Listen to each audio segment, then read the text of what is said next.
And now, Mike's thoughts.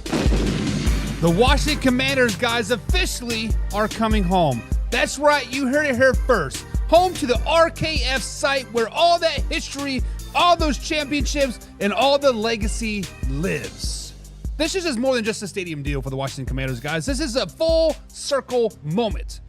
RFK isn't just an old spot on the map. It's where legends were made. It's where this franchise reached the absolute peak of the NFL. And now, thanks to Josh Harris and the ownership group, the Commanders are finally getting a fresh start, of which they deserve, right back where it all started. Guys, here's the best part of the deal. The stadium just isn't being handovered by the city. The Commanders are putting up a massive $2.7 billion to make this happen. DC is pitching in as well. But they're also using smart funding, extending a sports facility fee that they already use, like to help to build the national parks. Now, no crazy new taxes, no big hit to the public. It's a team investment and a city investment. The future is very, very bright for the Washington Commanders, guys.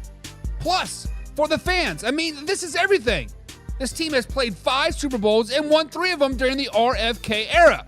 Guys like Josh Harris, who grew up watching those games, get it. Guys, the Washington Commanders are coming home. They got a brand new stadium, and I know this is just about the steel and the glass. It's about the identity. It's about bringing the heart back to Washington football. I want you guys to know what I think. Are you hyped to see the Washington Commanders finally coming home? Are you hyped to see the memories of the RFK days, or are we just looking forward to this new stadium? Hit the chat box below, guys. This is live, raw, uncut NFL talk. Cue that intro. Are you ready for the best damn NFL show on the planet? Man Hour Nation, rise up. Yeah, hey, let's go.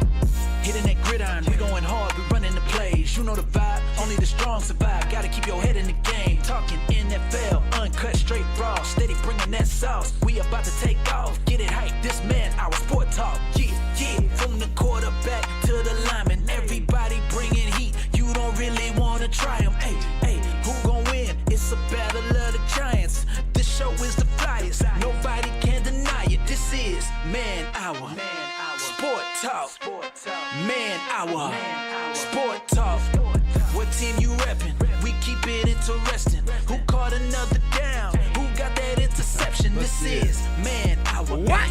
Sport Talk. What? Man Hour. Sport Talk. What team you reppin'? We keep it interesting. Who caught another down? Who got that interception? Let's go. What is up, Man Hour Nation? Michael Blackcott, you're here with the Man Hour Show, to manhourradio.com. Guys, check out the merchandise page. Sure, catch out the blog section as well. And as today, we start breaking down the NFC grades, the AFC grades as well. We're starting with the AFC North and the draft grades. I'm going to tell you, guys, the AFC nailed the draft. The AFC North nailed the draft. Shedeur Sanders is coming home to Cleveland, and the Cleveland Browns guys are on cloud 9. But guys, what do you guys think? The Washington Commanders are back at RFK Stadium. They're getting the new stadium. They're getting a new lease on life. They're going back to the moon, baby. What do you guys think about that? Hey, like my man James Frank says, that is awesome for Washington. Now, let's change the back name to Redskins. Let's bring back the Redskins name and make it a full, complete circle. James, I am with you, my man. I never understood what the whole derogatory term was about the whole Redskin things, but hey, whatever. Make the people happy, whatever it is, what it is. But yeah, let's make a full, complete circle. Drop the football team, drop the Red Tails, stop the Commanders, whatever. Washington Redskins. That is where the heart lies. That is where the heart lies. But guys, this is a live interactive show. Be like James and be like, oh man, River become a pigskin punnet. Like, man, pigskin punnet is happy that Shedeur Sanders went to Cleveland, and now he says he has to prove it. He will get that chance in the division. We're going to be talking about Shedeur Sanders, guys, coming up, so slow it down, baby. Slow it down. Got my man James Frank in the chat. Says, what up, Buck? What's up? Got my man Shay Frazier. What's up, Shay? He says, kicking back after a busy one. Let's talk some ball, baby. Shay, let's talk some ball. We are live every Monday through Friday, 9 p.m., guys, right here on the East Coast time, and we will be going around the NFL landscape and giving NFL draft grades. This is a live interactive show, guys, so talk your shit down below. If you want to go up there and talk your shit, go ahead and talk that shit down below. Like my man Alpha Rob, he's here every day. What's up, Alpha Rob? What's up? And he says, are they dropping that stupid ass name? No, they're not they will never go back to the Redskins because I feel like the Redskins are too much tied into Dan Snyder. That is wild, though. Definitely never go back to the Redskins. It says, boy, I've brought an iced out watch. Juckin' Segura Graham, boy, this draft. Man, James, you are hyped. You are hyped. But, James, we need to slow it down, baby. We need to slow it down, baby. And we need to talk about the real draft legends. We need to talk about the Baltimore Ravens. The man, the myth, the legend of the Baltimore Ravens and their NFL draft, guys. How did the Ravens do the 2020-25 NFL draft? Well, guys, if you are new here, be sure to hit that like button and hit the subscribe button down below and give me your thoughts down to below. This is a live interactive show. I do see each and every comment. And we try to introduce and interact with each and everything. But today we're breaking down the 2025 NFL draft picks from the Baltimore Ravens, pick by pick, round by round, and we're talking about a value, fit, and what these news additions mean for the team heading into the NFL season. And let's get right into it. It's because Eric DeCosto cooked again. That's right, guys. The Baltimore Ravens nailed this draft. If you want to see a clinic in nailing the draft, watch the Baltimore Ravens because they did it this year. They did it, and they did it nice. They started off with the first-round pick, 27th overall. They picked the Georgia safety, Malika Skarks. Man, this guy is just a baller, right? The Ravens kicked things off in the first round, drafting that safety, and I'll say it right now. This kid is a baller. Starks is an elite athlete. He has high football IQ, and he's got the range and the versatility to line up just about anywhere in the secondary, much what the Baltimore Ravens needed. This is a true Ravens-style pick. Let the board come to you, trust your evaluations, and land a day one impact defender. With Kyle Hamilton already a Swiss Army knife, pairing him up with Starks could give Mike McDaniels, which he's not, I don't remember the defensive coordinator's name, a lot of creative options on defense. When you look at the day one grade, it is an A. There is no doubt about it. There is no doubt about it. The Baltimore Ravens guys nailed this draft pick. They saw the need, they let the board come to them, and they drafted that guy. And then it doesn't even stop there. Round two, they let the board come to them yet again. And round two, they went edge. Mike Green out of Marshall. Now, this guy dropped a bit because of some off-field concerns, but the talent is very, very real. Guys, he is explosive, he bends well off the edges, and he has that twitch that the Ravens love. Get in there and smack some people in the dirt, right? This is a kind of high upside swing that you take in the second round when you trust your locker room and your coaching. Is he locked in? Green is a steal, guys. Mike Green is the steal of the draft. He fits this defensive mold. He's a situational pass rusher, and he can grow from there. And oh, by the way, it gets even better. Let's jump up to round 3. 91st overall pick, offensive tackle, Emory Jones Jr. Man, this guy, Emory Jones Jr. from LSC, this is a trench pick, and I love it. If I'm a Baltimore Ravens fan, I am in love with this guy. He is strong, he is nasty, he is versatile, and he is enough to slide side to side if needed. Could he be started like a week one? Maybe not. Let's slow it down a little bit. But with Ronnie Stanley's health always in question, adding depth is a key smart make moving forward. Day number 2, second and third round pick. Guess what, guys? They get another A. They added value, they added depth, and they added future starters across the board. Now, day 3, it gets even better. Day 3 is where Baltimore always makes their magic, and they did not disappoint. Rapid fire through these. They drafted a linebacker, Teddy Buchanan from Cal. Solid depth guy, high motor, fills the needs at linebacker with special teams potential right away. In round 5, they added more offensive line depth. They actually offensive attacking Carson Vincent from Alabama A&M. This guy is a massive human being. I didn't see much film on him, but I went back and watched film on him today. Thank Orlando Brown Jr. when he first came in. He is huge. He's like 6'8", 6'9", 340 pounds. This guy's a huge human being. And then, oh, by the way, they add another secondary width. Cone from Western Michigan. I love this pick as well. He is a fluid. He's an extended quarterback, and you could see him playing some time in sub packages early, aka nickel packages. And then in the 6th round as well, they had a plethora of 6th round picks. They drafted a kicker, Kyle Lute from Arizona. Yes, that's right, guys. You heard a kicker. the question that I want to ask, could this be the end of era of Justin Tucker? Is Justin Tucker era finally over in Baltimore? We will see. We'll see. But Loop has a strong leg, and he has one of the most accurate kickers in college last season.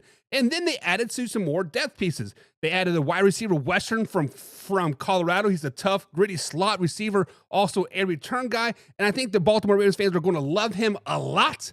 I love him a lot. And they added some more defensive help. They added Peebles from Virginia Tech. This guy's a plug-and-play, rotational defensive lineman, high energy, low pad level, very, very quick hands. And then they added another offensive guard from LSU. And then he's just a mauler in the trenches. You get your hands on you are not getting away from them. So, guys, overall, when you look at this Baltimore Ravens draft class, guys, you got to give them an A.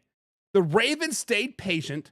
They filled key needs, and they found value all across the board, especially in day 3. Of course, they had like 15 picks, but hey, let's slow it down. Starks and Green have huge star potential, and guys like Webster, Cone, and Dingler could become core depth pieces if in the future.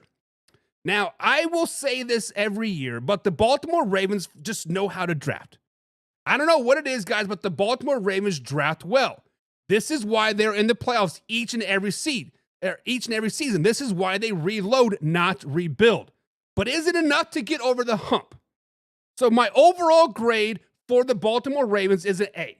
They nailed the draft. They did it perfectly, and you cannot ask more from the Baltimore Ravens. But I want to hear from you guys in the comments below. How do you think the Ravens did in this year's draft? James Frank says the Ravens done great, man.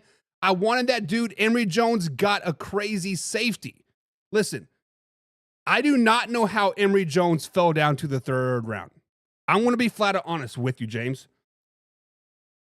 The more and more I watch Emory Jones tape, I do not know how he fell to the 3rd round. Now, I understand that a lot of teams did not evaluate some players very, very high, aka Shedeur Sanders.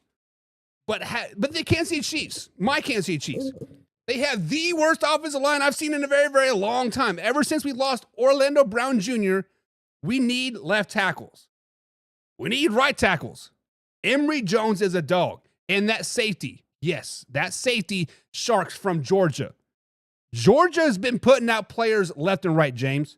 I believe I saw some stats somewhere. I think I shared it on the Facebook page. Facebook.com/manhour, that every Philadelphia Eagles players, Georgia, Alabama. It is crazy. Georgia is producing great players out there. Shay says, can they get over the hump? Can the king get a ring? Shay, let me know if you are a Baltimore Ravens fans, because I want to tread very, very lightly here. Because every time I start speaking the truth about the Detroit Lions, about the Minnesota Vikings, about the Buffalo Bills, about the Baltimore Ravens, fans get pissed off. And the truth is, guys, the Baltimore Ravens can get over the hump. They should have got over the hump a couple years ago when they played the Kansas City Chiefs in the AFC Championship game. But the truth is that they get in their own way. Every time Lamar Jackson wins a game, oh, Lamar's great. Oh, Lamar's great. Oh, Lamar's great. But if Lamar Jackson plays bad and they lose, oh, they need a receiver. They need a running back. They need this, right? This shows you that the Baltimore Ravens are doing things right. The last 3 drafts, the 2025, 2024, and 2023, they have nailed the drafts back to back. They have put pieces around Lamar Jackson. There is no reason why the Baltimore Ravens are not in the Super Bowl year after year after year. Oh, yes, I do know why. It is because the Buffalo Bills are their kryptonite. The Buffalo Bills own the Baltimore Ravens in the playoffs. It is what it is. You can say what you want. The Buffalo Bills beat the Ravens year after year after year because they have that it factor, a.k.a. Josh Allen. You also have to realize that the AFC is loaded, and it's getting even better. Yes, the gap is starting to narrow a little bit, but you still have the cream always rises to the top, meaning the Kansas City Chiefs, meaning the Buffalo Bills. the Cincinnati Bengals will start to rise back to the top. You can never sleep on the Pittsburgh Steelers. Granted, they're a first-round exit every year, but hey, you could always count on them doing something. But the simple fact of the matter is they have the team right now to get over the hump.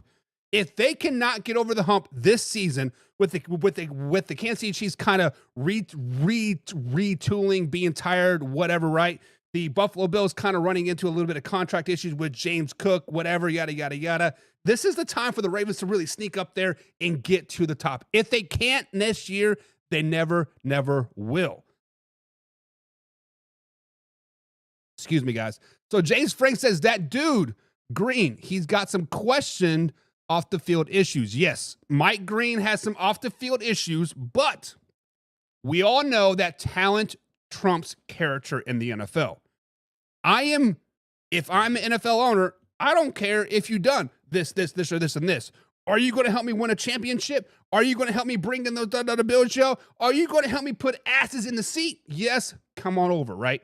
Now, if your production if your off the field issues start to outweigh your production, then we got a different story, aka Chase Claypool, aka who is that Hardy kid from the Panthers that went to the UFC, that came to the Dallas Cowboys. I forget his his name. But when the off the field stuff starts to overshadow your on the field play, that is when you start having a problem. Hell, let's flash back to last year, James. You guys remember when Von Miller was injured coming back from his injury? He was beating up pregnant women, right? But hey, his first game back, he got like 5 sacks. All that shit got swept under the rug. Nobody ever heard about it ever again. Because his production was outweighing off the field issue. I think Mike Green from Marshall, all of his off the field issues will slowly start to dwindle away, because they got a great locker room core in Baltimore, and he has a great talent, and that is going to be it. James Strang says, Buck, you're right. The Ravens get an A. Hell, you know what, James? The Ravens might get an A+. They did that damn good. Old Man River says, on paper, yes. Let's see how it plays out. Old Man River's not sold on the Baltimore Ravens yet like it sounds like. Old Man River is not so. Old Man River, what don't you like about the Ravens draft? Well, let me ask you that. What don't you like about the Ravens draft? Do you not like that they didn't draft their wide receiver till what was it, 6th round? Wester from Colorado, that tough, gritty slot receiver, real nice return guy. Or do you not like that the fact that they drafted a kicker? Hey. They need to get that cancer, a.k.a. Justin Tucker, off of the gig. Says you're nothing, bro. Okay. My bad, dog. It's easy for you to click away. Easy to click away. Uh-oh, guys. Uh-oh. Pigskin pun. Get you some. We have a Packer in the house, guys. We have a Packer in the house. Everybody, please forgive Shay. Shay, I do got a cheesehead as well. It's because my wife is a Packers fan, and we do have the biggest fan of Aaron Rodgers here, and Laura, she's a pigskin pundit. But guys, do not come after Shay's neck. We understand we got some Lions fans here. We got a little bit of Vikings fans, and we got a little bit of Chicago Bears fans. Shay, welcome to the family, man. You have now completed our NFC North rivalry here. Shay says, Lamar and Henry are good at not getting rings. I want to see them get over the hump, but don't know if that defense gets it done in the draft. And listen, Derrick Henry with the Tennessee Titans had a perfect chance of beating the Kansas City Chiefs. What was it, 2017? 2018? I can't remember. It was the first year that Patrick Mahomes was like really doing bad. Last season, I don't know what happened. Granted, they ran into a very, very good team in the Buffalo Bills. And we said it here that there's a rock, paper, scissors happening in the AFC playoffs. The Buffalo Bills beat the Ravens could have beat the Chiefs, and the Chiefs would have beat the Buffalo Bills. Me as a Chiefs fan, I did not want to see the Baltimore Ravens. I'm just being flat and honest. I would rather see the Buffalo Bills. But maybe 2025, 2026 NFL season is their time to shine, right? Time to shine. James says, I think Lamar should bring the Kodiak on the sideline, and that's the key to get him over the hump. What you like a Kodak, like a freaking bear, or Kodak like the rapper, or a Kodak like the freaking camera? What are you talking about, James? I mean, like I'm not that old, but I feel like I'm still kind of hip. Like, but I don't know what a Kodak is, man. I mean, I can think of the camera, I can think of the rapper, and I can think of like the bear, the Kodiak killer, or something. What are you talking about, James? James Strength says Green's off the field issue is a sexual thing. Sanders' off the field issue is a little cocky and whose dad is. Craziness. Like I said, production outweighs off the field things. You are going to get drafted. You're going to do good things, James. But hey, Old Man River's a picks and punting, guys. Skin pun. Get you some. Guys, be like Old Man River. Clicking down the membership tab down below. $4.99 months. Get your free merch and free entry to our NFL weekly giveaways. Last year, we gave up the $12,000 away on our Week 18's pick'ems. But he says, hypnotize Lamar in playoff time. Get that monkey off of his back. Get that big old silverback gorilla off of his back, because Lamar is shit in the playoffs. You're right, man. You're right. James Frank says, Victor, you ain't shit. Get out of here. Get off my lawn. James Stress says, Kodiak Black the rapper, your childhood friends. You got it, dude. I didn't know Kodiak Black and Lamar Jackson were childhood friends. You learn something every day, boys. You learn something every day. Just like I don't know. I mean, obviously, I listen to rap music. I'm a wannabe gangsta. I think they call them wiggas, right? But who was that rapper that Shador Sanders was like hanging out? Like Little Joe or something? I don't even know who that guy was. I'm like, what? What are you talking about? Like, I have no idea what you're talking about, man, but whatever. If you want to go hang out with the old school lame-ass rapper, you do you, man. I'm going to hang out with my boy Tech9 and Strange Music over here from Kansas City, Missouri. Even though I'm a KCK boy myself, but hey, KC Mo still represent all day. It is what it is. Jim Powell's a Pigskin Pundit. Pigskin pun. Get you some. Jim Powell's the CEO of the Skin Pen Pundits. He says Sanders really hurt himself. Nobody did it for him. He was playing the damn board game during the interviews. Yep, he was trying to play checkers when everybody else was playing chess, right? It is what it is. Shay says, unfortunately, Lamar is the opposite of what old man Flacco was when the Ravens when it comes to the playoffs. Not wrong. Not wrong. However, Flacco is getting old. Getting old. But let's move it on. Let's move it on to the Cincinnati Bengals, guys. We're talking about the Cincinnati Bengals 2025 NFL draft class. And let me tell you guys, this is a very interesting draft for the for the Cincinnati Bengals. They had some promising upside. They had some head scratchers, and they're like, yeah, but we will get into the day 3 drop off. Let's get in by pick by breaking things down, guys. Round number 1. Pick number 17, they drafted an edge rusher, Shamir Stewart from Texas A&M. Now, starting in round 1, Stewart, the edge rusher out of Texas A&M. Now, this is a classic traits over tape pick. Stewart's production, it was kind of meh in college, right? He just had 4.5 sacks in 3 seasons with Texas A&M, but the physical tools are off the charts. This man is 6'5", 270. Elite get off and raw power. This is a projection pick. Hopefully we can mold this guy before trade fully walks away from our team. The Bengals clearly think that they can unlock what A&M could never really do. He's not a finished product, but if they are right, he could be a game changer off of the edge. I still call this a B, but it's a risky at number 17. This was clearly a pick saying that we're not going to get Trey Hendrickson for a long-term deal, so let's bring in this Stewart guy, maybe learn from Trey a little bit, and maybe we can get half of what Trey did for us moving forward. And then round number 2, they went defense yes again. Yes, their defense sucks right now. Let's just be flat out honest. But they drafted the South Carolina linebacker, Demetrius Wright. a linebacker from South Carolina. He's another athletic range guy. He flies around the field. He can cover, and he's not afraid to get in the mix out of the box. That said, there are some high impact positions still on the board. Corners, tackles, even a few edge rushers still available. So while Knight should be a starter pretty quickly, I don't know if it was the best bang for your buck at round number 2 at the 49th overall pick. Hey, head scratcher, right? Now, round number 3, they did go offensive line. They drafted offensive guard Dylan Fairchild from Georgia. Drafting Georgia boys lately, you cannot go wrong. This is where I really like what they did. Fairchild is a monster, right? He is SEC tested, and he plays with great leverage. He's got starter written all over him.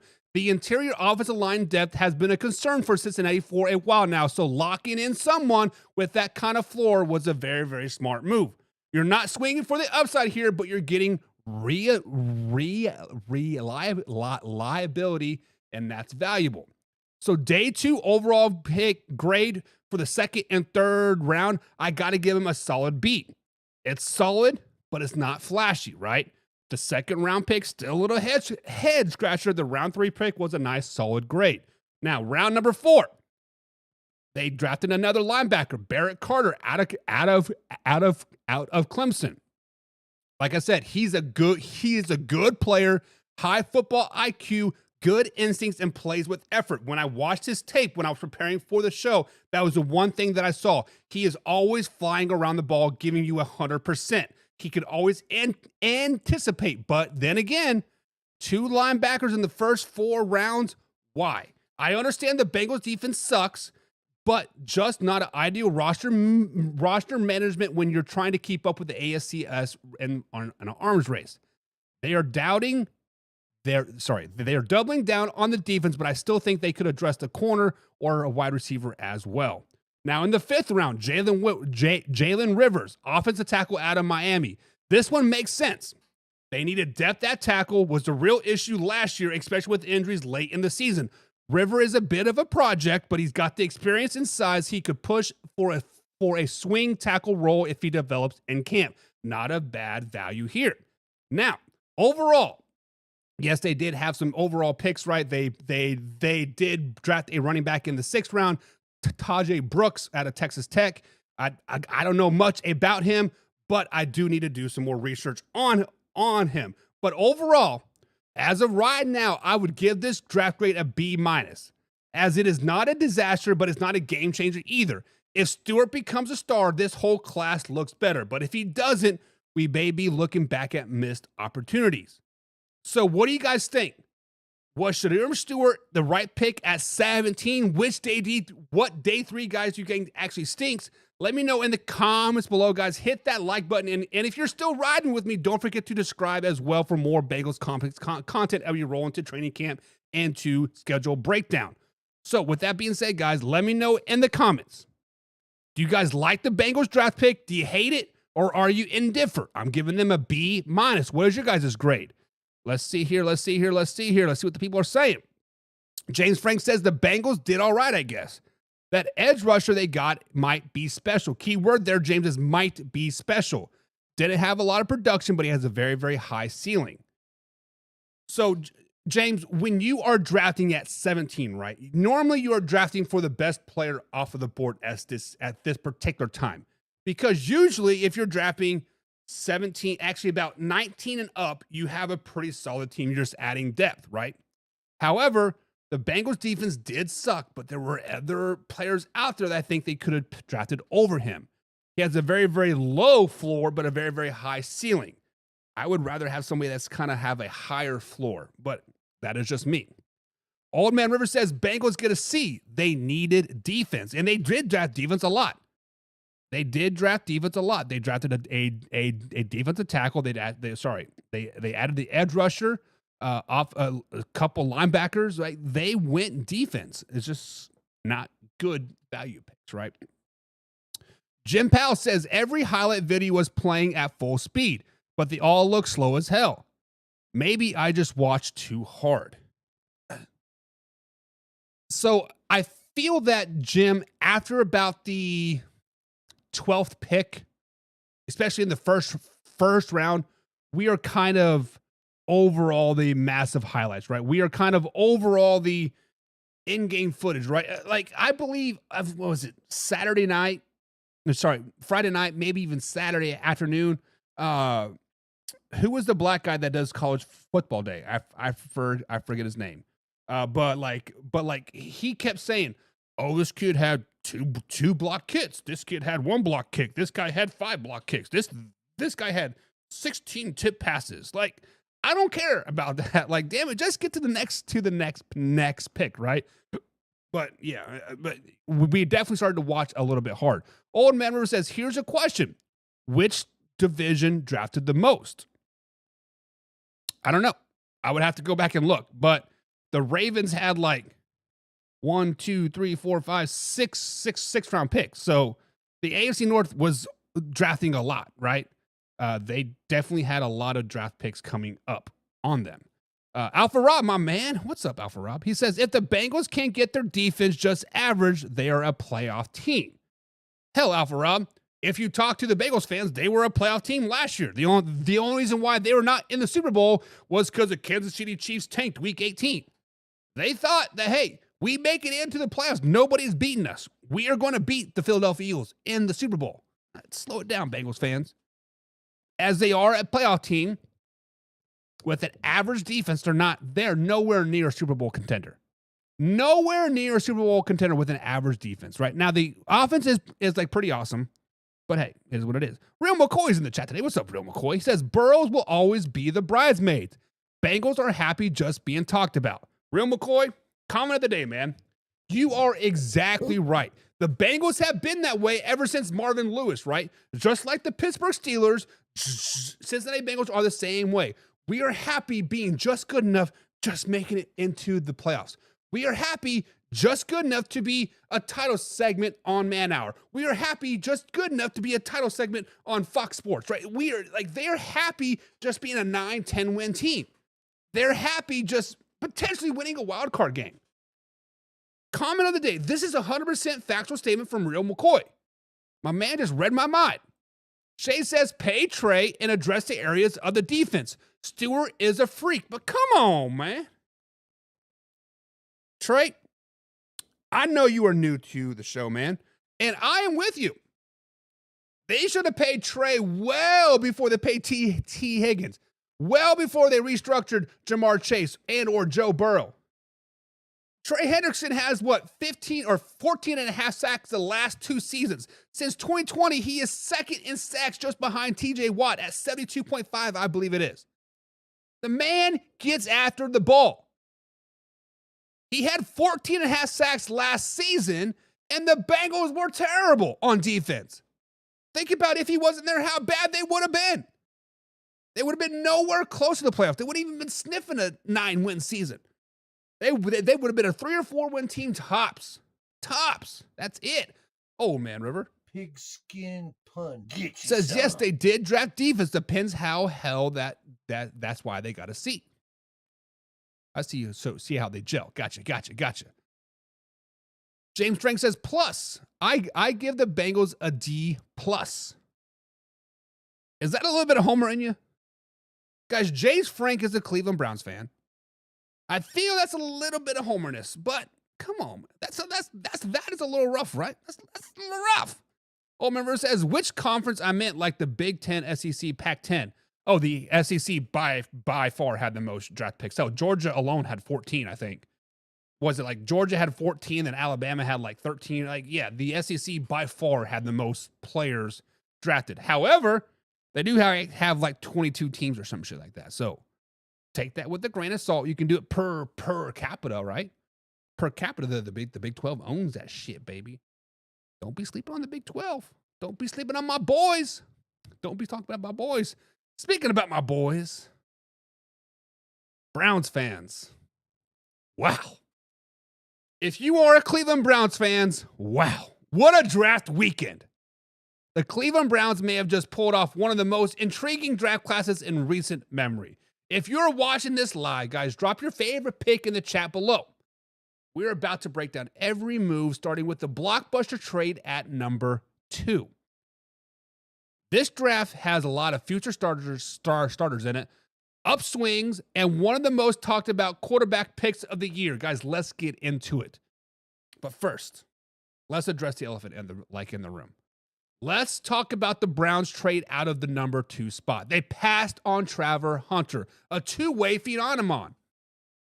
And look, that decision is going to be under a microscope for many, many years to come. But they only moved back 3 spots to pick up additional draft capital and still got one of the best defensive players in the NFL draft. So let's talk about what they did, not just why they did it. So guys, with the 5th overall pick, the Cleveland Browns took Mason Graham, the dominant defensive tackle from Michigan. This guy is an absolute wrecking ball in the trenches. He is strong, he has quick hands, and he has a relentless motor. Oh, by the way, he's a culture fit as well. Graham just isn't flashy, but he's going to be a tone setter inside. And when you pass on somebody like Hunter, you better hit. And I think they did it here. Day 1, they get a B+ grade, not because of the player, because of what they passed on. Now, I understand a lot of people loved Travis Hunter. I was not a huge Travis Hunter fan. I said, hey, you need to pick one side or the other. But at the end of the day, I got to give him a B+. Moving on to day 2, picks 33 and 36. They drafted running back Judkins and linebacker Schwessinger, right? Terrible at like name guys, but early day 2 picks back to back. At number 33, they did grab Carson from UCLA. This is a smart, rangy linebacker with leadership qualities. When I watched the film, he screamed leader on the field. This guy is going to be wearing a lot of green dots on the defense sooner than later. He is a total future Captain Vibes about him. He just walks around with that swagger, with that it factor. Then at number 36, they picked up Judkins, the powerful back out of Ohio State. When I was talking to Zen earlier today, he loved Judkins. He loved everything about him. I know it's early for a running back, right? But Judkins is a Nick Chubb type of runner. Low center of gravity, explosive through contact. If Nick Chubb is not 100% this season, or they don't sign him, Judkins could be that number 1, that RB1 come week 1. Now, round 3, picks 67 and 94. They drafted a tight end, Fanning Jr., and quarterback, Gabriel, out of Oregon. Round 3 is more of a value picks, guys, right? Arnold Finnegan Jr., the tight end from Bowling Green, he's a bit undersized, but super athletic and great after catch. Think of an H-back type of weapon, Dallas Clark type of guy. He is more of a weapon than a traditional tight end 1. And then they took a shot on Dylan Gabriel, the experienced quarterback out of Oregon. He's a lefty, he's accurate, he's mobile, but not a huge arm. He's smart with the ball. At worst, he's a solid backup with upside. At best, maybe long-term starters if things break right. Now, round 4. Round 4 is one that raised my eyebrows. They drafted yet another running back, this time Dalen Sampson from Tennessee. He is an explosive change of pace and a third down type back written all over him. But here's the question. 2 running backs in the first 4 rounds. Why not go offensive tackle, wide receiver? Edge rushers are pretty thin. This is the real debate, and this is where their draft starts to break down. Sampson is good, but was it necessary? That's the real question. Then round number 5, pick 44, the pick heard all around the world, Shedeur Sanders out of Colorado. Now, this would be the most talked about pick the entire draft. Look, it's stunning that he fell this far. Let's just be honest. I thought he was going to be a top 10 pick because I thought NFL GMs get drunk on quarterbacks in the draft. Say what you want about the media hype, this kid can play. Watch the tape. He is poised, he is accurate, and he has that true alpha mentality. If the Browns can develop him, that's a key word. If the Browns can develop him, this could be the best value pick of the entire draft. Some are saying this is the best personal decision the Cleveland Browns have made in years, and I do not disagree. It's a win-win, low-risk, potentially franchise-changing reward. So let's sum up the grades. Overall, I give the Cleveland Browns an A-. This was a bold, strategic, and full of potential draft. Now it's on to the coaching staff to develop it. All right, guys. So in the comments below, what do you think? Was passing on Travis Hunter the right call? Does Shedeur Sanders have a shot to start someday? Drop your takes in the comments below and hit that like button and be sure to hit that share as well. What do you guys think? What do you guys think? What do you guys think? Scroll back up here in the comments here. Shay says, Will Campbell to the Patriots. What's not to love about a big man? He would die to protect the quarterback. We'll be talking about the AFC East Thursday. Let's go sports. The Browns had a good draft till they drafted 2 quarterbacks in the 3rd and 5th round. Cleveland Clowns. So let's go sports. The Cleveland Browns now have 5 quarterbacks on the roster, right? They have Deshaun Watson. We don't know if he's ready to play, injured, whatever. I think he re-aggravated that Achilles back in December when he was doing a TikTok, whatever, yada, yada, yada. They have Joe Flacco, 43-year-old man, Super Bowl winning quarterback. They have Kenny Pickett, Super Bowl winning quarterback. Of course, they have rings, whatever. And then they drafted Gabriel and then, of course, Shedeur Sanders. What is wrong about adding depth in the quarterback room? What is wrong about that? Clearly, the Browns have not had a solid quarterback room since Baker Mayfield. Let's just be flat out honest. Since Baker Mayfield, since they shipped him away, yes, Deshaun Watson was supposed to be the man, the myth, the legend, but he hasn't done shit. Hell, you guys relied on Joe Flacco just to make the playoffs a couple years ago. Man, come on. James Frank says Mason, Graham, and Junkins. Junkins probably my favorite pick. Screw the trade. I feel like that kid that just lost his dog. We done signed 2 running backs this draft, meaning Chip is most likely out.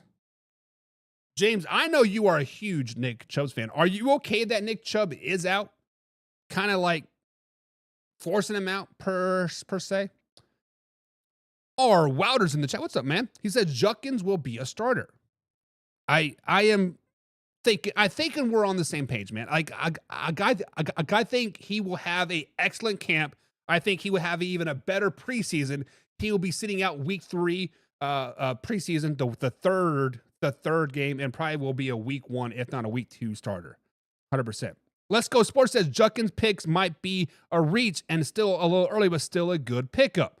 Also, the linebacker they drafted 33 overall is a good, but he will probably be a hit or miss type of player. So Let's Go Sports.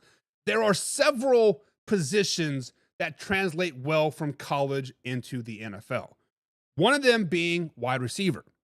Either you can run a route or you can't. Either you can get open or you can't. I don't care if you're playing SEC competition, Division III competition, JUCO competition. If it can translate from college into the NFL, wide receiver is it. The second position that is most transfusional position is a linebacking position. Either you can hit or you can't. Either you can cover or you can't. There is no teaching it. There is no molding it. Now, there's some technique stuff that you can teach, whatever, yada, yada, yada. But it's either you were a dog in college, going to more likely translate into NFL, or you're just not very, very good. But wide receiver and linebacker are the 2 positions I think that transcend very, very well into the NFL, and you can definitely get a nice, good view of what they're going to be in the NFL. James Frank says that linebacker means that Jeremiah Askuwakuwaka is most likely out. Not to be back anytime soon if he comes back. Feenan's going to be a dog. So basically the Browns have depth at every position except for wide receiver, what it comes down to. They have 2 or 3 good tight ends. They got 2 good running backs. They got 5 quarterbacks, and they have 1 decent receiver. Jerry Jeudy. Why did they not draft a wide receiver? I'm just saying. But James says, give my Browns an A, baby. Give them an A-, James. Giving them an A- because I would like to see them have got a wide receiver. I would like to see them got a wide receiver. Route says, I also stuttered. Glad to see you are on here like this. All good info. Stay confident. Don't let the haters hate. Hey, man, I've had a stutter literally my whole life. I have gone through the ups and downs and trials and tribulations. Stuttering is just a part of life. And honestly, going back and editing these videos and making them into clips onto YouTube helps my speech, because hearing yourself read back and like what gets you stuck and what doesn't definitely helps with the confidence, right? And confidence is a very big booster going into the real world, into job interviews, coaching, whatever, yada, yada, yada. I feel like once I start to get a little bit less confidence, the starter comes out a hell of a lot more. Also when I get tired, but hey, it was it. Old Man River Skin pun. says the Get you Browns some. get a B plus. Damn, man. Old Man River's not grading with the curve today at all. There is no curve for Old Man River. He is like, man, I'm a hard ass old school motherfucker and you ain't gonna stop me. Damn, baby, damn. James Frank says, I don't understand the Gabriel pick. Could have gotten an offensive tackle or a wide receiver. I agree. Honestly, you probably should have drafted a wide receiver in that Gabriel pick. But hey, because we all knew that Shedeur Sanders was going to the Browns the whole time. We knew the draft day was going to come back around and Shedeur Sanders was going to go to the Cleveland Browns. Prickett is probably gone, says James. And James, I don't know, because the Cleveland Browns can get out of the Deshaun Watson contract if they show that his Achilles is officially injured, and it was because he was not following protocol because of the whole TikTok thing of him dancing without his boot. They have a potential to get out of that, and then you have a 43-year-old Joe Flacco, and then you have Kenny Pickett, Gabriel, and then Shedeur Sanders. At some point during training camp, mini camp, preseason, a quarterback is going to go down. It just happens. It is what it is. It just happens. And when that happens, they're going to be calling Cleveland. Hey, what quarterback don't you like? Give me Gabriel for a 5th round pick. Give me Sanders for a sixth round pick, right? I think Kenny Pickett is on the roster as the emergency quarterback because they do have the 54-man roster now, air quotes there, with the emergency quarterback. So having more quarterbacks is valuable moving forward. Pepe is in the chat. What's up, Pepe? A long time no see. He says Shedeur's problem is personality, not character. He is just a rich kid. They take longer to grow up. Not wrong. Right?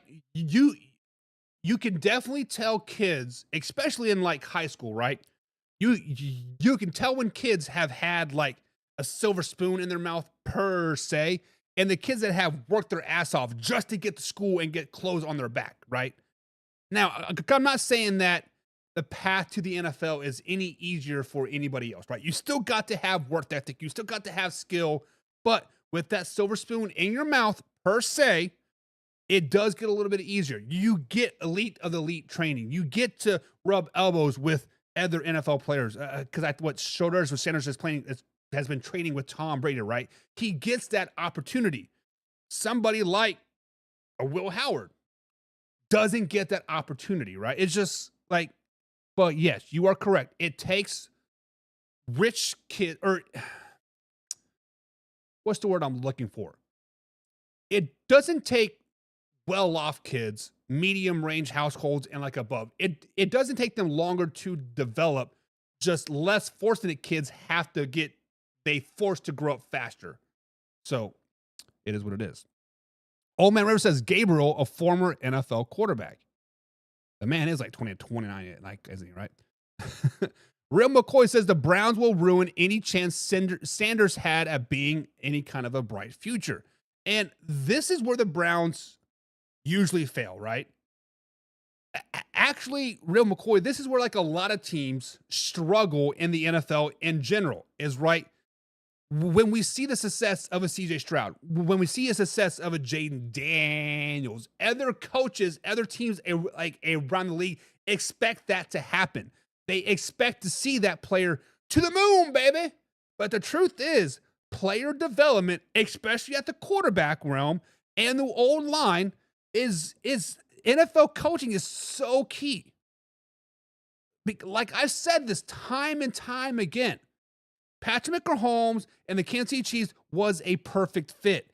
Andy Reid molded his offense to fit Patrick Mahomes' ability. Patrick Mahomes had that great coaching, had the ability. If Patrick Mahomes would have went to the Chicago Bears, he would have probably been deemed a bust. If he would have went somewhere like the Buffalo Bills, I'm not trying to trash the Buffalo Bills, but they would have not won back-to-back Super Bowls. If Josh Allen would have went to a team like the Kansas City Chiefs, we would be talking about Josh Allen as potentially one of the best quarterbacks in the league. Coaching is so key, and the Browns lack that. The Browns lack the player development access concept of them growing and being a great team. They just expect them to be great. Alpha Rob says, I don't know what the Browns are doing. Five quarterbacks. The Baker Mayfield curse lives on. Listen, they need to buy a goat and they need to slaughter that goat ASAP. They need to slaughter that goat ASAP. It is what it is. Alpha Rob, spot on. Curse, baby, curse. James, you are the folk leader of the curse. Go get your goat and take it to the games now. I believe it was your service or your service animal, right? But James says Flacco will be a mentor and probably start, but I think Shador will play at some point. Let me ask you this question. Let's talk about this logically here, okay? I do not think Joe Flacco will be a week one starter. I think Joe Flacco will be a third string backup quarterback his entire career, or not the entire career, but the whole NFL season, if he makes the roster.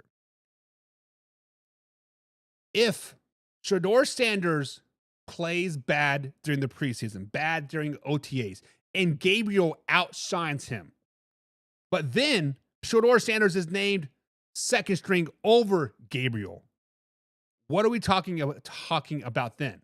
Are we talking about just the name factor? Are we talking about potential? Like, how can you base off it? Because, like, I'm not saying Shador Sanders is a bad player. He had a very, very good college tape behind a terrible offensive line.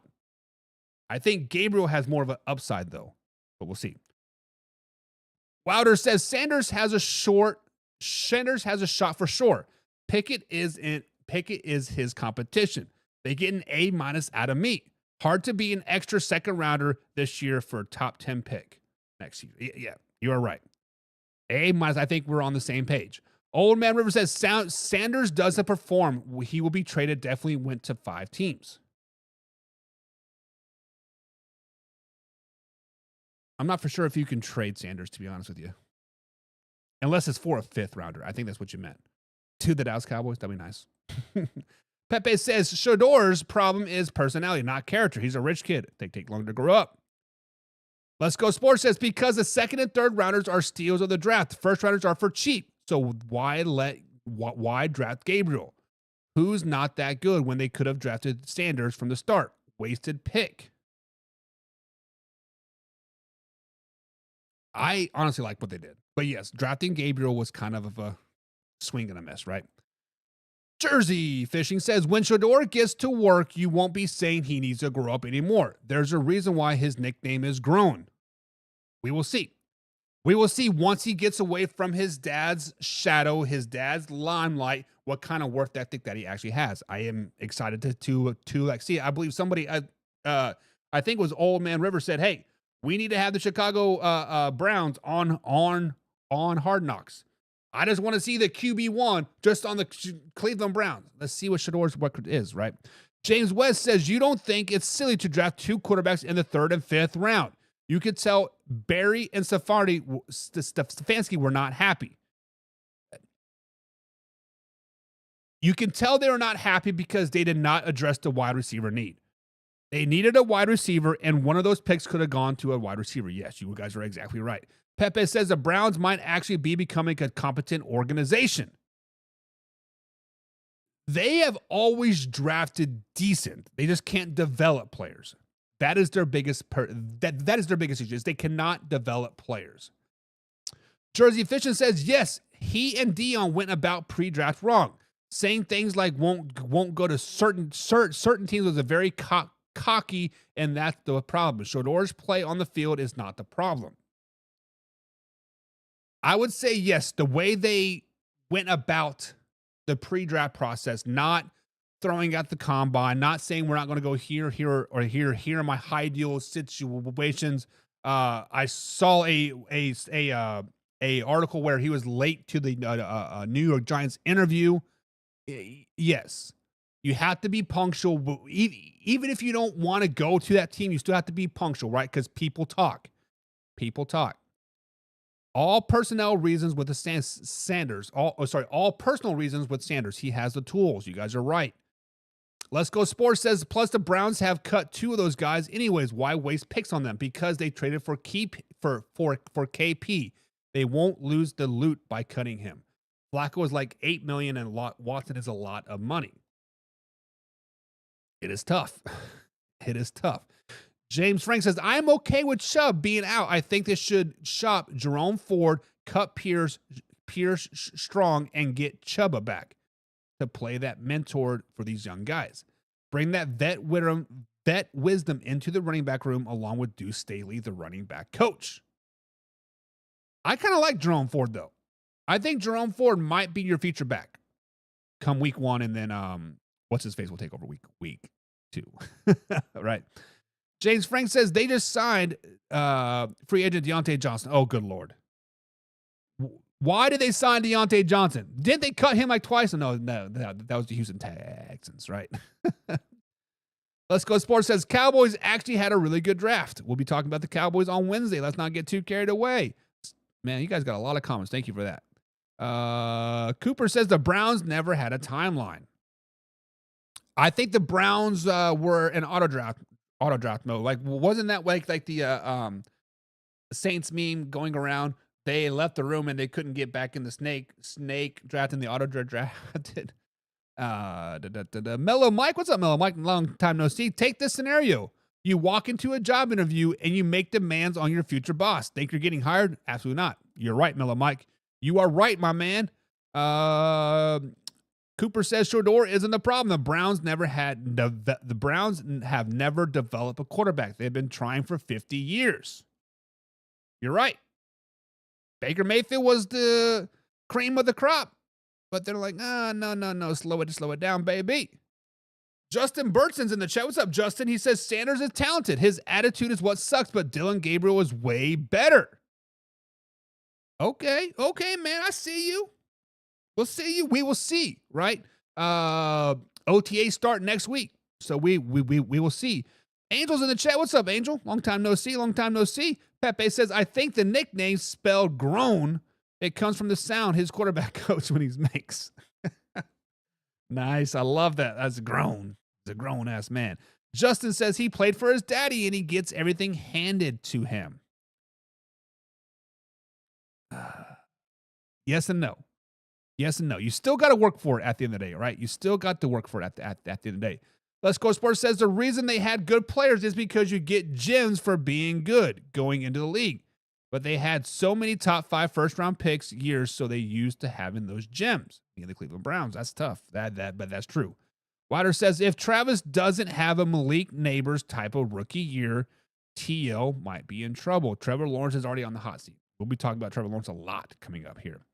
But let's move on to the Pittsburgh Steelers. Guys, with the 2025 NFL Draft in the books, we are diving into each and every one of your picks for the Pittsburgh Steelers made. From a future star on the defensive line to a potential gem at quarterback. Guys, in the comments below, I want you to drop your grades in the chat for the Pittsburgh Steelers. Let me know who your favorite pick was. And yes, we are going to talk about the DK Metcalf trade as well, because that move definitely changed the whole draft class. And yes, guys, you do add free agent off-signings into your draft class. That's just the way it is. But let's start at the top. Derek Hammond. The man, the myth, the legend. Derek Hammond, defensive tackle out of Oregon. And I called it before the draft. Perfect fit in the Pittsburgh Steelers defense. Hammond is stout, smart, and plays with a nasty streak. He is going to slid right into that defensive line rotation, may even push for a starting role by midseason. It's a classic Pittsburgh Steelers build from the trenches. Draft a tone setter. Day one grade is an easy A. The Pittsburgh Steelers drafted a perfect player on day one. Now, technically, the Steelers didn't have a second-round draft pick. Why? Because they flipped it for DK Metcalf. But let me just say this. If you're trying to figure out who your quarterback of the future is, why not get an elite weapon? DK Metcalf's physicality, his vertical threat, and his toughness, and everything this offseason has lacked in the prime since prime AB. It's a bold, but it's a brilliant move by the Pittsburgh Steelers. Now, moving on to round 3, pick number 83, running back Caleb Johnson out of Iowa. In the third round, the Pittsburgh Steelers addressed a big need with Caleb Johnson at the running back out of Iowa. He's a great contact balance, low to the ground, and he's a tough inside runner. What the Pittsburgh Steelers like to do, run the ball inside and milk the clock. This backfield needed someone who can grind out those tough yards. And since Najee Harris is now on a different team and Johnson fits the bill just well, great value here, and he will be complementary to Jaylen Warren nicely. A nice little 1-2 punch. And then round number 4. This man, edge rusher Jack Sawyer from Ohio State, from the Ohio State University. Now look, he is not the most athletic edge rusher in the class, and he's probably why he slid. But this guy knows ball. Jack Sawyer has a high motor, he has great hand usage, and he is smart. Football IQ off the charts. When you put him in the Pittsburgh Steelers season with TJ Watt and Alex Highsmith in the room, this is how the Pittsburgh Steelers keep producing pass rushers. He could quietly develop into a big-time contributor. Guys, look out for Jack Sawyer about 3 years down the road. Then Yada Black from Iowa, another trench pick. Black from Iowa is a massive body. He is tough to move, not a pass rusher, but he clogs the lanes up and eats up those double teams, giving you single coverage on the outside for TJ Watt and Jack Sawyer. He is a role player, sure, but on early downs or short yardage packages, he brings value, and that's what day 3 is all about. Then we get into the 6th round. Will Howard, quarterback out of the Ohio State. Yes, another Ohio State guy going to the Pittsburgh Steelers. This is the kind of pick I really, really like late in the draft. I've been saying it since when we first started talking about the guys. Will Howard to the Pittsburgh Steelers makes sense. He's got size, he's got experience, and he's got mobility. His arm talent is decent. The deep ball accuracy will need some work, but he brings everything else you want in a backup or potentially a starter. If you get a chance, let him sit and develop. He's a great insurance policy in the current quarterback room. Now, the final grade. Let's put a bow on this. Here is the grade. Overall, I give the Pittsburgh Steelers an A as well. This is a classic Pittsburgh Steelers draft. Build the lanes, add playmakers, and let the development do the rest. They didn't chase flashy picks. They built a better football team. So, all right, guys. So, in the comments below, did the Pittsburgh Steelers nail it with Hammond? Is Will Howard a sleeper quarterback to watch? And how are you feeling about the DK Metcalf in black and gold? Guys, comment down below. Smash the like button. Be sure you subscribe for more Steelers coverage as we head into minicamp. So, guys, what do you guys think? What do you guys think? Let's Go Sports says, as a die-hard Pittsburgh Steelers fan, I give them an A-. No bias. Amazing draft this year and last. We look discombobulated, but if we get Rodgers and he develops Howard, we will have a great setup. Mark my words. We will see. But Let's Go Sports, I think you're on the right page. Johnson says, did the Steelers get a quarterback? Yes, they did. They got the biggest sleeper of the NFL draft in Will Howard from the Kansas State University. Although he did go to Ohio State and win some national championship or whatever, but he's from Kansas State.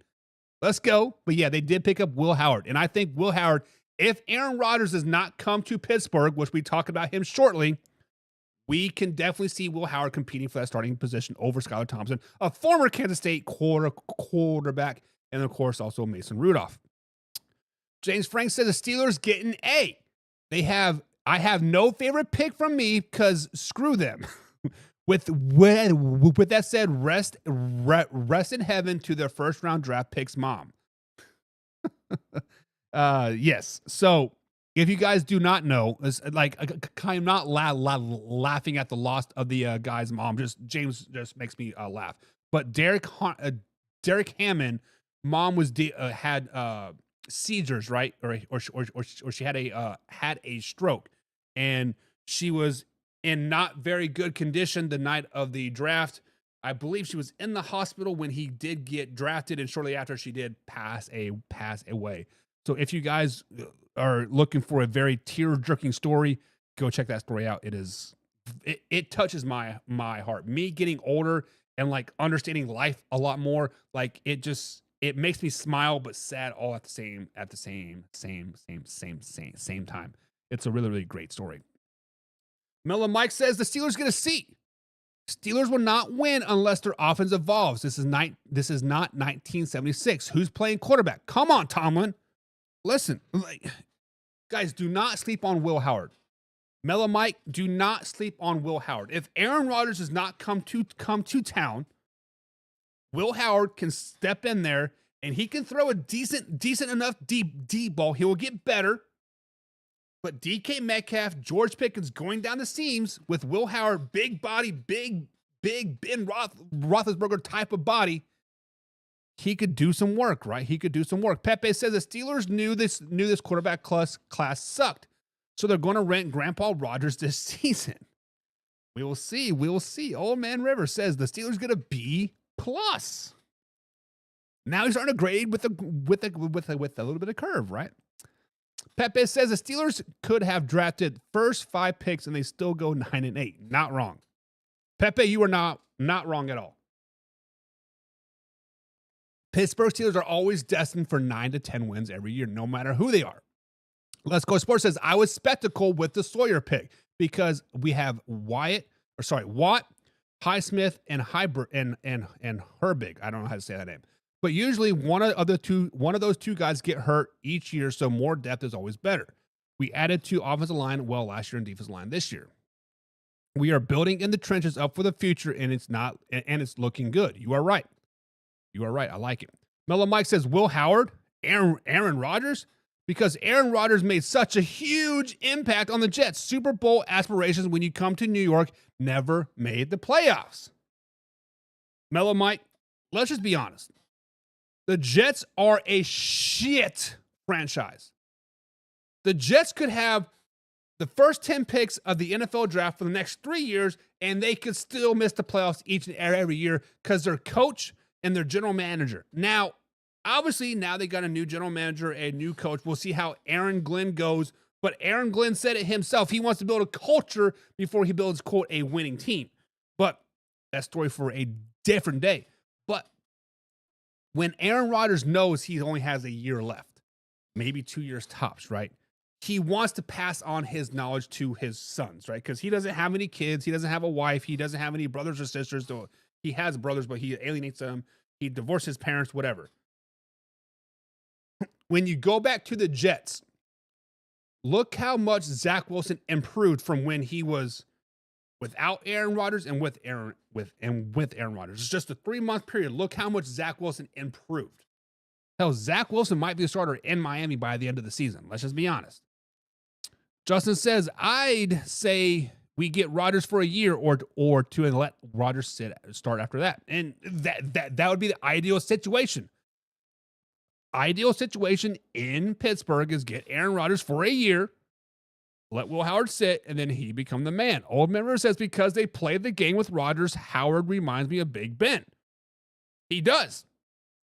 If you meet Will Howard in person, he is a very imposing figure. He is very, very tall. He's very, very big. He is a good guy. Let's Go Sports says, what did he have in New York? Lazard and Devontae for a half a season. Ulbrich as a new intern. Terrible situation, terrible line. Not great defense, not his prime. He's still not bad. Let's Go Sports. I understand you're trying to be unbiased, right? And yes, Aaron Rodgers did have top 10 stats for the New York Jets last season. He did. You cannot sugarcoat that any way, shape, or form. He was a top 10 stat-wise quarterback in the NFL last season. However, if you use your eye test, watch the games, you could tell he was a step closer, or sorry, a step slower. You can tell his like his arm talent, his arm skill just wasn't what we're used to seeing and thinking of Aaron Rodgers. Yes, the offensive line did suck. Yes, Garrett Wilson did kind of have a diva moment, right? Devontae Adams was kind of there just to get 1,000 yards, whatever, right? But yes, going to Pittsburgh is a lot better situation, a lot better foundation to build off of. James Frank says, I said that with respect to sincerely to Derek and his mom. That was not a shot at them. I know that, James. Like, I was just laughing because yes. Guys, go back there and watch that tape. Like, yes, it is a great story. Let's Go Sports says, you are right. We'll go 10-7 or 11-6 at best, but it won't happen. Mellow Mike says, we had what they demanded in New York, the same old blank he demanded in Green Bay, with the ex-Packer retirement home reclocated in New York. Not wrong. Justin said, the only reason why Steelers want Rodgers is so they can win a Super Bowl, but that won't happen because he's past his prime. Justin, I'm going to say this again in April, like I said last June. So nearly a year ago, I still believe this about the Pittsburgh Steelers. If they have above average quarterback play, I'm not talking about top 10, I'm talking 15 to 11 type of range. Above average quarterback range, they are a Super Bowl caliber team. They can win the Super Bowl if they have consistent above average quarterback play. As long as they don't have no baby mama drama in the locker room, they're going to win a lot of games and they're going to make a deep playoff run with above average quarterback play. Aaron Rodgers brings you above average quarterback play even at the age of 42. Just it is what it is. James Frank says, will Howard walk away from his team with the instant weapons at Ohio State into a nice wide receiver room, good running back room, and with the and then they add a new running back, Warren? Honestly, I didn't see being there after the draft, Pickens being there after the draft. Yeah, I'm surprised George Pickens is there, honestly. Pepe says, Rodgers is going to treat Howard like a busboy at Applebee's. No, he's not. No, he's not. I think now, if this was Jordan Love 6 years ago in Green Bay, 100% correct. 100% correct. But no. Slow it down, baby. Slow it down. Justin says they want revenge Super Bowl. Everybody wants a Super Bowl, but can you get it? Can you get it? That's the question. Oh, my River says he's for himself and he's not going to help someone take his job. He helped Zach Wilson.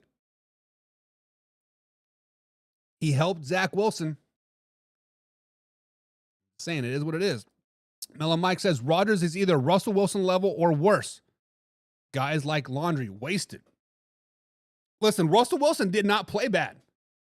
The defense of the Pittsburgh Steelers fell apart the last 3 or 4 weeks of the season. And Russell Wilson had to play out of his game that he was playing the first 5 weeks of the season. Run the ball, milk the clock. So, yes, even if he is Russell Wilson level consistently, that's the key word there, and Jordan Love, I have a good feeling about developing like Howard if Roger comes. The arm strength is the only thing holding him back, but I believe in him. Retires with the Green Bay Packers. I don't know that word. The stuff that Aaron Rodgers did. James Frank says Will Howard will not equate to anything Big Ben did while he was there. Let's not get crazy now, James Frank. Just because the Steelers are now better than your Browns, let's not get it twisted, right? Let's not get it twisted. Let's Go Sports. I agree. Better Sports says hopefully signing Robert Woods today, even though he is not bad. Good. He's a good player, still getting older, still decent, a good guy. I think that's the only reason why they signed Robert Woods was simply for the veteran leadership. I think that's the only reason why he brought him in. Zach Wilson, guy, is an elite. But look at the improvement from when he was a starter with the Jets. Insert Aaron Rodgers, who's able to take a step back, learn the offense, slow everything down. He stepped in and did a hell of a lot better than when he was a starter from play four on, right? Mellow Mike, yes, Robert Woods is definitely in a little bit of sell, guys. Each and every Monday, we go across the NFL landscape. We see what the people are talking about. We want to buy it or we're going to sell it. So, man hour to save yourself some bills. Yo, nice, clean energy. And of course, they got hydro as well. Today, guys, we're giving away a free sample of W Energy. I got the mystery flavor back there. It kind of tastes like a strawberry, orangey mystery. It's a unique flavor. But guys, W.GG and use promo code MANHOUR to save yourself another bill. All right, guys. So first up on the old buy or sell. We know that prank calls are a big thing. We know that prank calls have a place in this world. But on draft night, Jack Yulbrich prank called Shedeur Sanders. Are we buying that Jack Yulbrich is actually sorry for the prank call for prank calling Shedeur Sanders during the draft? Guys, buy or sell? Let's get into it. In case you missed it, guys, Jax is the son of Falcons defensive coordinator Jeff Yulbrich. Straight up prank called Shedeur Sanders in the middle of his draft party, pretending to be the Saints general manager. He got Shedeur's private number by grabbing it off his dad's iPad. A little oops moment. Jax did apologize to Shedeur control, and Shedeur even accepted the apology. However, better than him, he's catching hands on sight. It's tough. Pepe says, dude was 21 years old. He isn't a 12-year-old. The father isn't to blame. Exactly. The father 100% is not to blame. And Let's Go Sports isn't frozen for anybody else.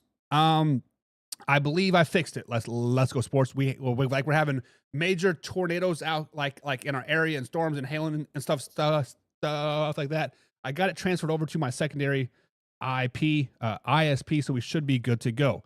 So sorry about that, guys. If you guys are sorry, any communication issues there. But moving on, buy or sell.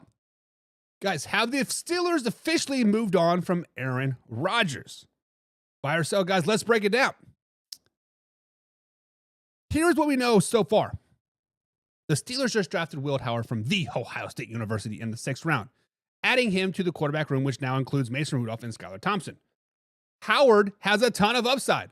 He has a national championship ring on his finger, crazy playoff numbers, and a lot of excitement from the coaching staff. Steelers owner Art Rooney II said that they're still waiting to hear from Aaron Rodgers, and Mike Tomlin called adding Rodgers still as a possibility. But at the same time, they made it clear that whoever they drafted would be a development of projects and someone that wanted to build for the future. So, guys, buy or sell? Have the Steelers already moved on from Aaron Rodgers? For me, I am buying it. Look, if they really were banking on Aaron Rodgers, they wouldn't be stacking up young QBs right now. They wouldn't have held that spot tight and waited for Rodgers' decision. Instead, they're putting this energy into building a long-term quarterback room, a real competition, not just a 1 or 2 year rental like Aaron Rodgers would be. So, guys, I am buying it that the Pittsburgh Steelers are ready to move on, have officially moved on from Aaron Rodgers. Now it is your turn. In the comments below, guys, are you buying or selling? Are the Pittsburgh Steelers still holding on for hope for Aaron Rodgers, or have they moved full steam ahead on their new quarterback squad? Let's talk about it in the comments below. James Frank says, yeah, you all get a lot of tornadoes out that way. Hey, man, it's tornado season. It's Tornado Alley. Let's go, baby. I love it. But Let's Go Sports says sell. Aaron Rodgers is that. So Let's Go Sports says, first of all, Let's Go Sports is a huge Pittsburgh Steelers fan. I believe they said he's the biggest Pittsburgh Steelers fan out there. But he said they're not moving on from Aaron Rodgers. The spot's still open. Alpha Rob says sell. I give them till June. Okay. So we get the schedule release at what, May 14th, May 12th, right? 14 days away or so. OTAs minicamp start in June. So, that's a very good possibility, Alpha Rob. Pepe says, nah, the Steelers will take Aaron Rodgers on Aaron Rodgers' timeline. So he's selling it as well. That's tough, baby. That is tough. Ugh. Ugh, ugh. Moving on. All right, guys. Next, buy or sell. Did the Pittsburgh Steelers make the right call moving on from Ryan Rotz? So some news out of Pittsburgh today. Not good news, not bad news, but news, right? The Pittsburgh Steelers have officially released 2024 sixth-round pick Ryan Watts. If you've been following his journey, you know this has not been a standard roster move. Now, Watts suffered a serious neck injury during the final preseason game of his rookie season against the Detroit Lions. At first, it was diagnosed as just a stinger, but it ended up being much, much worse. He had to be placed on season-ending IR and even went through surgery, posting photos of his hospital stay earlier this year. The Steelers, after consulting with doctors, medical experts, and Ryan's reps, decided it is best for his long-term health that he steps away from football, at least for now. General Manager Omar Khan put it plainly. They all agreed this is in Ryan's best interest. Watts, who played at both Ohio State and Texas, finished his college career with 100 tackles and 3 interceptions. Honestly, he had a lot of potential coming into the league. So, guys, let's throw this out here to you guys. Buy or sell? Did the Pittsburgh Steelers make the right move or releasing Ryan Watts for his long-term health? Guys, I am 100% buying his. At the end of the day, health comes first. No game is worth working your future over, especially for your quality of life. Now, I know money fixes a lot of problems in people's life, but quality of life is always number one in my book. This is one of those situations where you have to look beyond the game.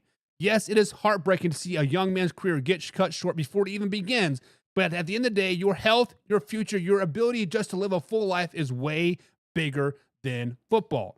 And credit to the Pittsburgh Steelers for handling this the right way, showing real leadership off of the field. My heart goes out to the Ryan Watts family.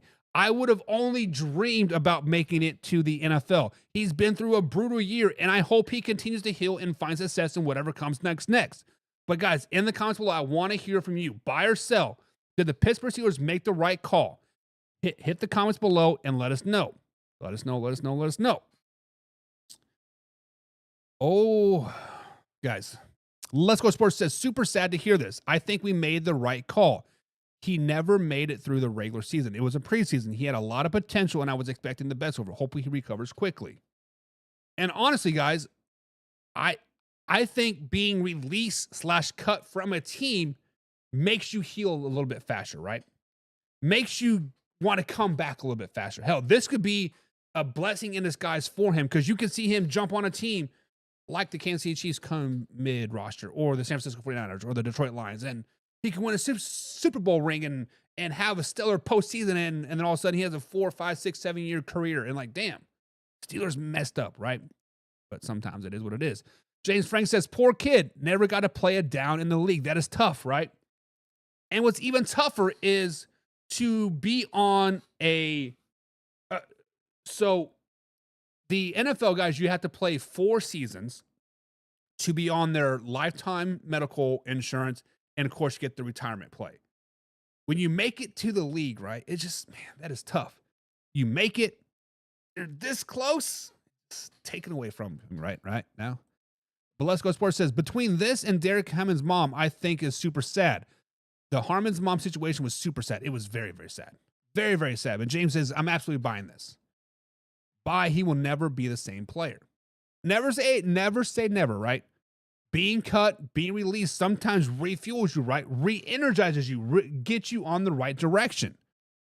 Let's Go Sports says, I hope Watts recovers for his life, just not as a player. I agree. Now, Pepe says, now only if Tua had people who care like the Pittsburgh Steelers do. That is facts. That is facts. But the problem with the Tua situation is that if Tua were to be released by the Miami Dolphins, there would be a team out there that scoops him up like that. Scoops a man up like that, bada bing, bada boom. All of a sudden, he's winning a Super Bowl. And Miami was like, what? What is going on? Right? What is going on?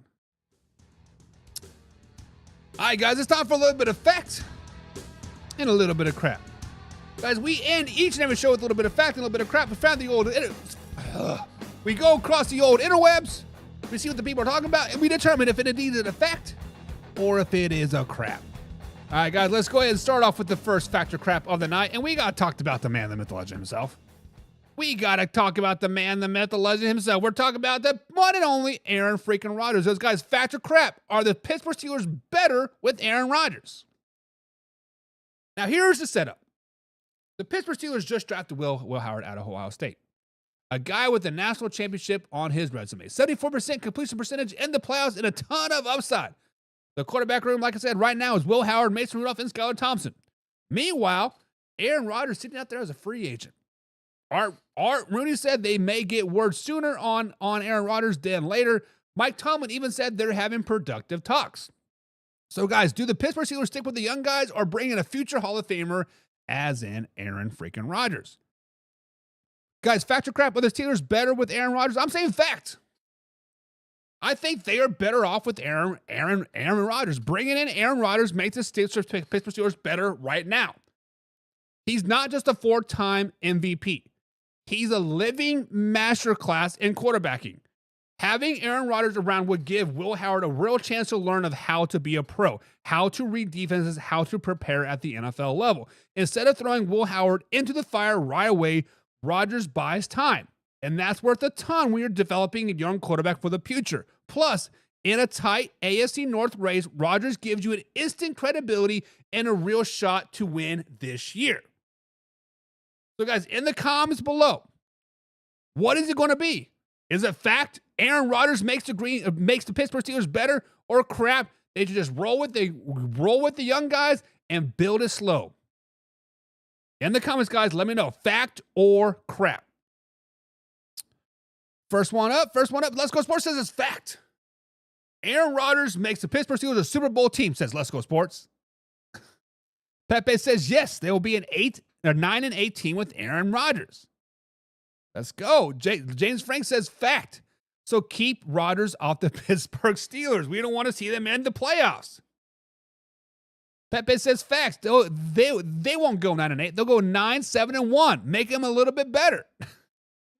And Alpha Rob says fact. Rodgers makes it better this year, even after his injury. That's tough, baby. That is tough. Next up here, guys, on the old fact or crap. Does adding Hunter Renfrow make the Carolina Panthers a winning team? Let's break it down. Whew. Guys, the Carolina Panthers are doing everything they can to help Bryce Young, their young quarterback. They grabbed 2 wide receivers in the draft, Macklin in the 8th overall pick and Jimmy Horn Jr. later on. And now they just signed veteran wide receiver Hunter Renfrow to a 1-year deal. Renfrow had a Pro Bowl year back in 2021 with over 1,000 yards, but the last 2 seasons, not so great. A concussion derailed his 2022 season. In 2023, he just had 25 catches of 255 yards before the Raiders finally released him in March. So, guys, fact or crap, does Hunter Renfrow make the Carolina Panthers a winning team? I got to say crap. Crap. Look, guys, there's a reason why Hunter Renfrow sat on the free agent market for so long. He's a nice addition to the room, sure, of solid veteran presence, sure, but he's not a game changer anymore. He's not going to suddenly turn the Carolina Panthers into contenders. Their team success still hinges on Bryce Young making a leap and young draft picks stepping in. Not a 29-year-old slot receiver trying to reclaim his own throat. So, all right, guys, so it's your turn. In the comments below, is it fact Renfrow changes the game for the Carolina Panthers, or crap? It's a nice story, but he's not a needle mover. Drop it in the comments and let me know. Pepe says fact. The team barber won't be very busy. He is a balding man. He is a very balding man. I feel your pain, Hunter Renfrow. Let's Go Sports says fact. Leggett, McKinnick, and Renfrow and Horn could be hard to guard, but they will still find ways to lose a lot. So Let's Go Sports says he makes them better, but they're still going to lose a lot. Let's Go Sports, in this man-hour nation, in this man-hour world, we call this waffling around. We call this waffling around the answer. You can't have your cake and eat it too. You can't be better, but still lose a lot of games. Come on, man. Come on. Alpha Rob says crap. Alpha Rob, you thinking clearly, man. You thinking clearly over there. That's right. Let's Go Sports. They won't have a winning record, but still win more games than the past seasons. Which, honestly, that's not hard to do. You get 4 wins. You get 5 wins. That's a double improvement for the last couple seasons. James says, "She, I mean crap. Old Man River says crap. Per Homer Waffleson." All right, guys. All right. It's been a great show for you guys. I always have fun talking to you guys. We always have fun. We always chop it up. But right now, guys, we need to have a serious conversation about the NFL draft. We need to have a serious conversation about the NFL draft. And not just about the picks or the prospects, no. Today, we're talking about how the draft has gone way too long. Now, don't get me wrong, guys. I love football. I love the drama. I love the rookies' reactions. I love seeing which teams screw up their futures in real time. It's awesome. But let's be real. 3 full days, 7 rounds, 32 teams taking forever in between breaks. Man, it's brutal. First off, the first round, the main event takes 4 hours? 32 picks? That's 7 minutes in between every every pick. Yeah, sure. Some of it is suspenseful, but honestly, half the time the teams already know who they're picking. They're just milking it for TV time. Then you get to day 2. Rounds 2 and 3. And by then, honestly, it's just background noise. You're checking your phone, you're folding the laundry, you're not glued to the TV anymore.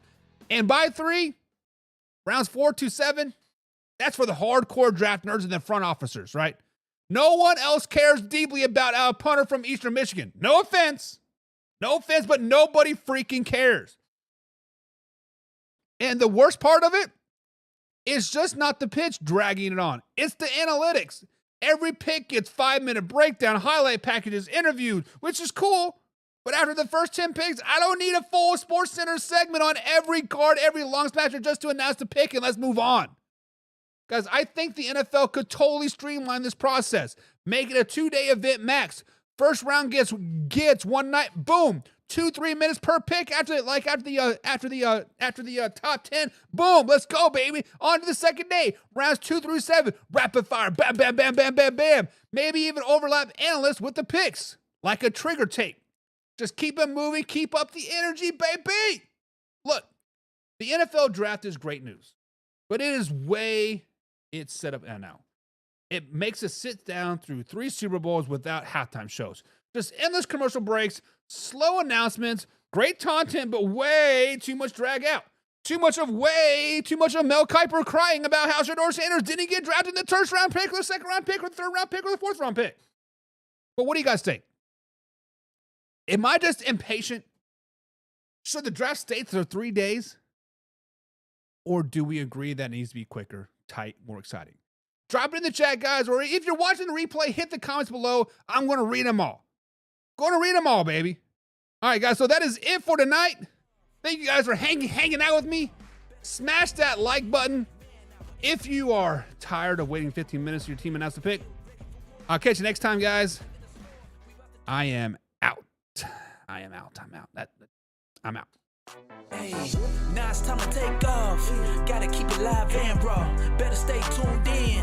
Man, our NFL talk. I know that you ready for more. They on the field, ready for war. Who's in the lead? I'm checking the score. We about to do it like never before. NFL live, uncut, raw. This is Man Hour NFL Talk. Let's go.